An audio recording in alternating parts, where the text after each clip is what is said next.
En 1984, un jeune couple de New York a vécu une expérience extraordinaire. Rien ne peut changer notre vie ou nous affecter autant que ce qu'on a vécu. On n'a pas seulement vu une lueur. Nous avons été choisis comme témoins. Pourquoi nous? Je n'en sais rien.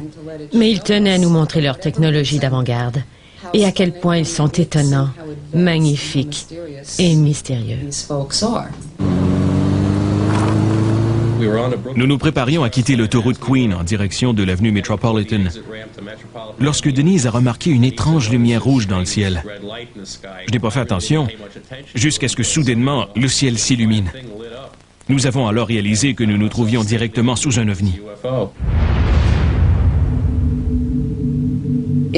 C'était spectaculaire et terrifiant. On s'est regardé puis on s'est pincé pour être sûr que ce qu'on voyait était bien un ovni. Puis on s'est dit, c'est un de ces trucs, tu sais, une soucoupe volante. Elle est restée là, illuminée, magnifique, immobile et complètement silencieuse.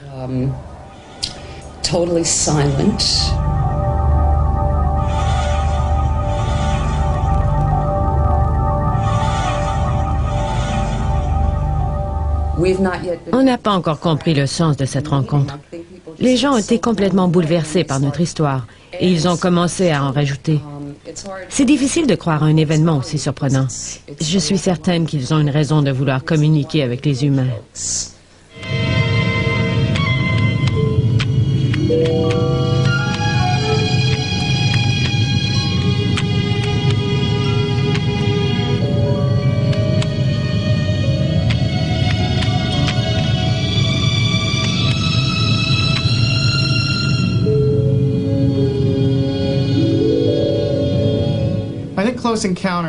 Je pense que la popularité du film Rencontre du troisième type révèle le besoin de mysticisme et de spiritualité de la société américaine et peut-être d'autres sociétés. Nous avons assisté au déclin des religions et de leur rôle dans la société. Les gens ont perdu le sens mystique de l'univers tel qu'il était, en tout cas interprété par les religions traditionnelles. Je pense que le film a répondu à ce vide spirituel, de même qu'à un besoin d'imaginaire. Je pense que les gens qui rencontrent des extraterrestres ou qui voient des soucoupes volantes veulent donner à leur vie une dimension plus élevée et croire en un pouvoir supérieur.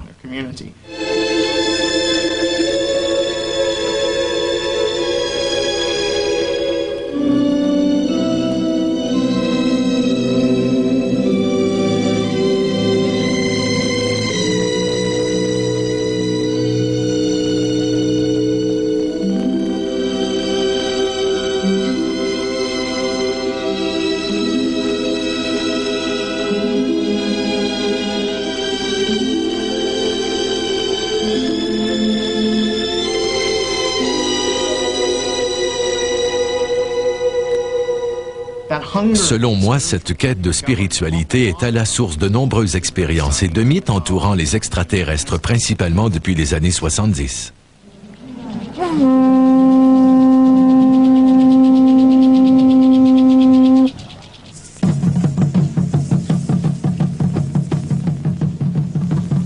Aujourd'hui, ceux qui croient que les lumières dans le ciel proviennent de soucoupes volantes ne sont pas les premiers.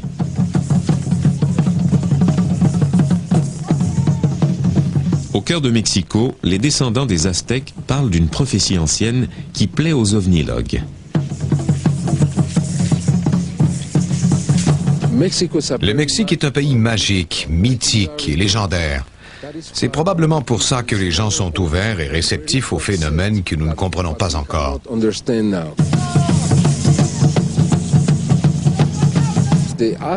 Les Aztèques croyaient qu'une éclipse annonce l'avènement d'une nouvelle ère et se considéraient comme les enfants du 5e soleil, ce qui fait de nous les enfants du 6e soleil.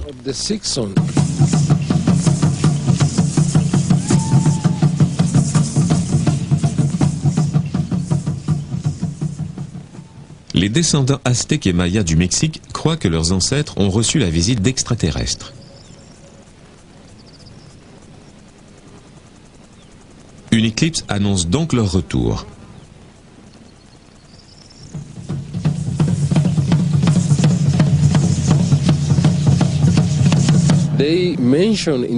La prophétie, disent-ils, annonce que dans l'ère du sixième soleil, tout ce qui a été enterré ou caché sera découvert.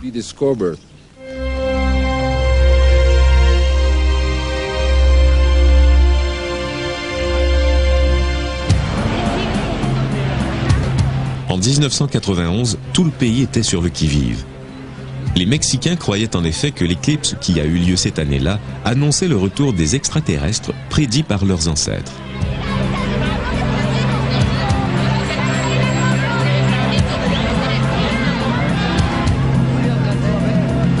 Dans les semaines suivantes, les Mexicains ont rapporté un nombre record d'apparitions d'ovnis.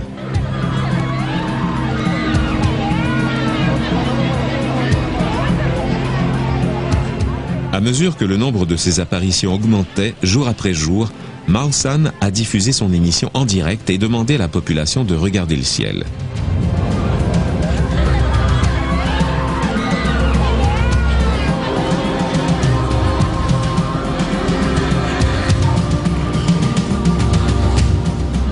Il a par la suite reçu des milliers d'enregistrements vidéo. Dans cet état d'hystérie collective, chaque petite lueur dans le ciel indiquait que les extraterrestres étaient maintenant prêts à venir sur Terre. Cette émission a pris tant d'importance qu'elle a été diffusée sans pause de 23h à 10h30 le lendemain matin. Ça a été une grande fête.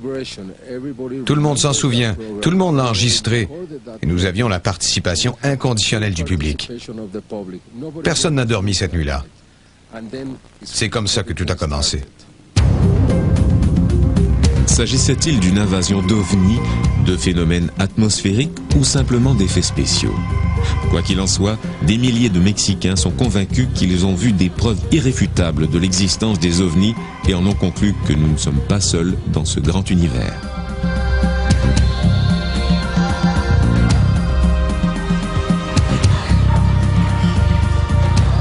En ce début de nouveau millénaire, l'existence d'objets volants non identifiés est devenue une obsession mondiale.